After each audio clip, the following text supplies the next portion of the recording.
আসসালামু আলাইকুম। ড্রয়াটেডের আরেকটা নতুন ভিডিওতে আপনাদেরকে স্বাগত। কয়েকদিন আগে আসুস তাদের বেশ কিছু নতুন ল্যাপটপ বাংলাদেশে ইন্ট্রোডিউস করেছে। জেনবুক ডুওস রয়েছে, জেনবুক ফোল্ড রয়েছে এবং thin and light ZenBook S13 OLED। মাত্র 1 কেজি ল্যাপটপটার গল্প আপনাদের সাথে করব।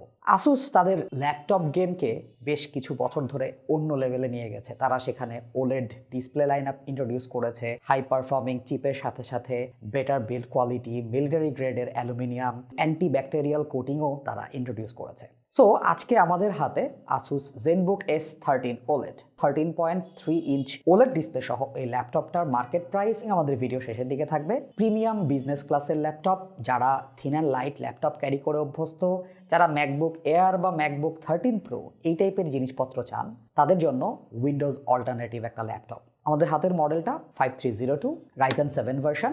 আপনাদের সাথে বকবক করছি আমি হৃদয় এবং আপনারা দেখছেন ড্রয়াটেড।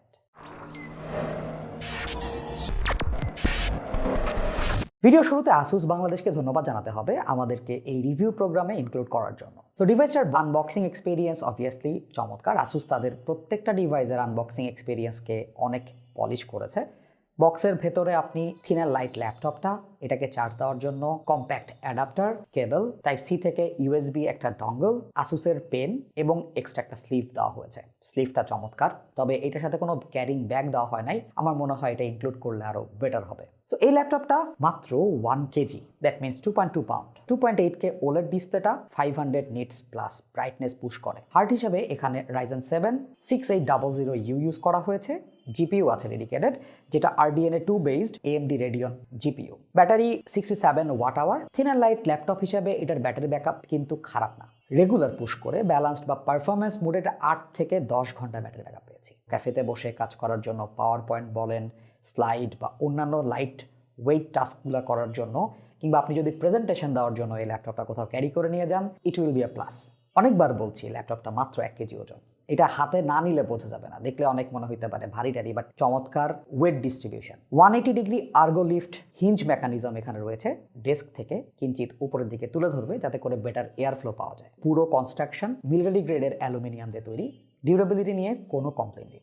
আর ল্যাপটপটা তো দেখতেই পাচ্ছেন ভিডিওতে, চমৎকার। ব্লু কালারটা আমার খুবই ভালো লেগেছে, বাট এটা ছাড়াও আরো 3টা কালার ভার্সনে মার্কেটে অ্যাভেলেবল। হিঞ্জ বলেন, keyboard, trackpad, design language, colour combination একদম স্মার্ট, মিনিমালিস্টিক বাট চমৎকার ডিজাইন। ওভারঅল ফিলে এটা আপনাকে অবশ্যই মনে করিয়ে দেবে this is a premium laptop. Thin laptop হিসাবে এটা আইও পোর্ট অবভিয়াসলি একটু সাফার করেছে। এখানে মাত্র 3টা USB 3.2 Gen 2 type C port রয়েছে, যার মধ্যে 3টাই PD সাপোর্টেড, বাট একটা ডিসপ্লে পোর্ট সাপোর্ট করে। Backlit chiclet style keyboard use করা হয়েছে, যেটার কি ট্রাভেল 1.4 মিলিমিটার। কিবোর্ডের ফিডব্যাক, কিগুলোর কনসিস্টেন্সি চমৎকার ছিল, এটা নিয়ে কোনো কমপ্লেন করবো না। নিচে যে ট্র্যাকপ্যাডটা দেখতে পাচ্ছেন, ছোট ল্যাপটপ হলেও এটা কিন্তু অনেক ওয়াইড। ট্র্যাকপ্যাডের যে ফিডব্যাক, ট্র্যাকপ্যাডের যে পারফরমেন্স, এটাও আমার কাছে টপ নচ লেগেছে, প্রিমিয়াম সেগমেন্টেরই মনে হয়েছে। উপরের দিকে যে বাটনটা দেখছেন, এটা প্রেস করলে এটা নাম প্যাডে পরিণত হয়। এই জিনিসটা অনেকের কাজই হয়তো একটু হ্যান্ডি করে ফেলতে পারে। এটার পাওয়ার বাটনটা ফিঙ্গারপ্রিন্ট হিসাবে ডাবল হয়েছে, সো আপনাকে প্রত্যেকবার পিন দিয়ে বা ফেসিয়াল রিকগনিশন করে ঢুকতে হবে না।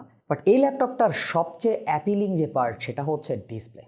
2.8K OLED ডিসপ্লে, যেটার প্যান্টন ভ্যালিডেশন আছে, DCI-P3 100% কভারেজ রয়েছে এবং আরও অনেক সার্টিফিকেশন রয়েছে। এটার OLED ডিসপ্লে সামনাসামনি এক্সপিরিয়েন্স করার মতো একটা জিনিস। থিন অ্যান্ড লাইট ল্যাপটপে এরকম ডিসপ্লে আমি কারেন্ট এক্সিস্টিং ল্যাপটপ মার্কেটে দেখি নাই। যারা অন দ্য গোতে ফটোগ্রাফার আছেন, তাদেরকে প্রচুর হেল্প করবে। OLED ডিসপ্লে হিসাবে colour contrast, you know what it can be. এটা কিন্তু অফিসিয়ালি HDR 500 সাপোর্ট করে।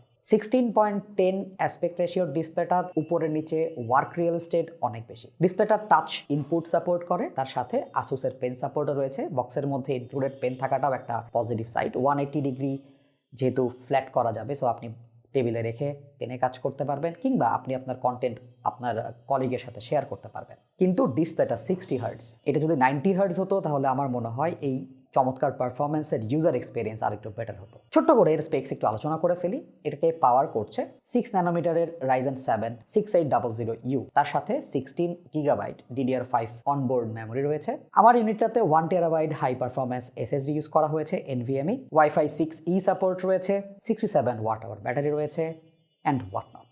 সো পারফরমেন্সের দিক থেকে জিনিসটা গিগবেঞ্চে সিঙ্গেল করে 1400 প্লাস এবং মাল্টি করে 7040 প্লাস। পারফরমেন্স করেছে। RDNA 2 based AMD Radeon graphics use করা হয়েছে, সুতরাং আপনি চাইলে হালকা পাতলা গেম খেলতে পারেন। এখানে মাল্টিপ্লেয়ার FPS গেমগুলো CSGO, Valorant, Overwatch ইত্যাদি প্লেবল ফ্রেম রেট পাওয়া যাবে। তবে আপনি যদি AAA গ্রেডের কোনো গেম খেলতে চান সেক্ষেত্রে একটু পারফরমেন্স পিক আপ করতে সমস্যা হবে। তাই আমি এখানে Far Cry 6 টাইপের জিনিসপত্র ট্রাই করেছি। 30-ish FPS পাওয়া যায় মিডিয়াম গ্রাফিক সেটিংয়ে। GTA 5 টাইপের গেমগুলো 35-40 এরকম প্লেবল FPS পাওয়া যায়। তবে ফটোশপ যদি ইউজ করি চমৎকার ফ্লুয়েন্ট পারফরমেন্স দেখিয়েছে। প্রিমিয়ার প্রোতে একটু ল্যাগ করতে দেখেছি টাইমলাইনে। ওভারঅল রেন্ডারিং টাইম কিংবা ইফেক্ট দেওয়ার টাইমগুলো ঠিকঠাক ছিল। বাট ফটোশপ, ইলাস্ট্রেটর কিংবা লাইটরুম টাইপের সফটওয়্যারগুলো চমৎকার চলে। পাশাপাশি এর সুদিং যে ডিসপ্লেটা তো আছেই। এটাতে 3টা মোড রয়েছে। বাই ডিফল্ট এটা ব্যালেন্স মোডে থাকে, তবে আপনাকে পারফরমেন্স মোড যেখানে অনেক বেশি সময় ধরে হায়ার ফ্রিকোয়েন্সি পুশ করা যায়। ডিভাইসটা গরম হলে ফ্যানের নয়েজটাও কানে আসে। আর হুইসপার মোডে আপনি যদি নর্মালি ইউজ করেন তাহলে ব্যাটারি ব্যাকআপটাও বেশি পাবেন, কোনো ফ্যানের নয়েজ থাকবে না ইত্যাদি ইত্যাদি। ওভারঅল এই ডিভাইসটার ইউজার এক্সপিরিয়েন্স ছিল স্মুথ। গুগল ক্রোমের অনেকগুলো ট্যাব ওপেন করে যে কোনো কিছু করতে পারবেন এই ডিভাইসটা থেকে। অন দ্য গোতে এটা চমৎকার ডিভাইস। আপনার ব্যাগের মধ্যে এক্সট্রা কোনো বাল্ক অ্যাড করবে না, জায়গা নেবে না। You can take it with you anywhere you want. Asus audio সেক্টরেও ইমপ্রুভমেন্ট এনেছে। এখানে Harman Kardon tuned speaker use করা হয়েছে। থিনার লাইট চেসি হিসাবে এই ল্যাপটপটা চমৎকার ক্রিস্পি সাউন্ড প্রোভাইড করতে পারে। বেজের ডেপথ অত বেশি পাবেন না, বিকজ এইরকম একটা চেসি থেকে কি এক্সপেক্ট করতে পারেন। ভলিউমটাও অনেক লাউড হয়। 3.5mm কম্বো জ্যাকের পারফরমেন্সও গুড এনাফ।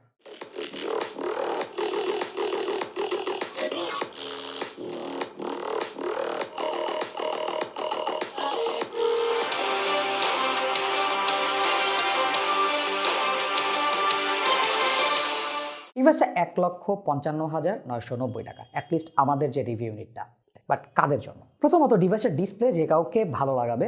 সো আপনি যদি প্রচুর মিডিয়া কনজাম্পশন করেন এই ডিভাইসটা আপনার জন্য চমৎকার হবে যদি আপনার বাজেট থাকে। যারা বিজনেস এক্সিকিউটিভ আছেন, অন দ্য গোতে একটা উইন্ডোজ মেশিন দরকার, তারা এই ডিভাইসটা থেকে চমৎকার রেজাল্ট পাবেন। এবং যারা ফটোগ্রাফার আছেন, ব্যাগের মধ্যে থিন অ্যান্ড লাইট একটা ল্যাপটপ যেটা আপনাকে অন দ্য গোতে চমৎকার ডিসপ্লের সাথে ভালো একটা পারফরমেন্স অফার করতে পারে। ছবি এডিট করবেন অন দ্য গোতে, আপনি মাঝে মাঝে ছোটোখাটো দু একটা ভিডিও কন্টেন্ট বানাবেন, আপনাদেরকে আমি এই ল্যাপটপটা অবভিয়াসলি রিকমেন্ড করতে পারি এই বাজেটে। আপনারা আপনাদের ফিডব্যাক আমাদের কমেন্ট বক্সে শেয়ার করবেন। যারা আমাদের চ্যানেলটিকে এখনো সাবস্ক্রাইব করেনি তারা অবশ্যই সাবস্ক্রাইব করবেন। যারা আমাদের ফেসবুক গ্রুপ অথবা ফেসবুক পেজে জয়েন করেন নাই, জয়েন করে নেবেন। দেখা হবে নতুন কোনো ভিডিওতে। সে পর্যন্ত সবাই ভালো থাকুন, সুস্থ থাকুন। আসসালামু আলাইকুম।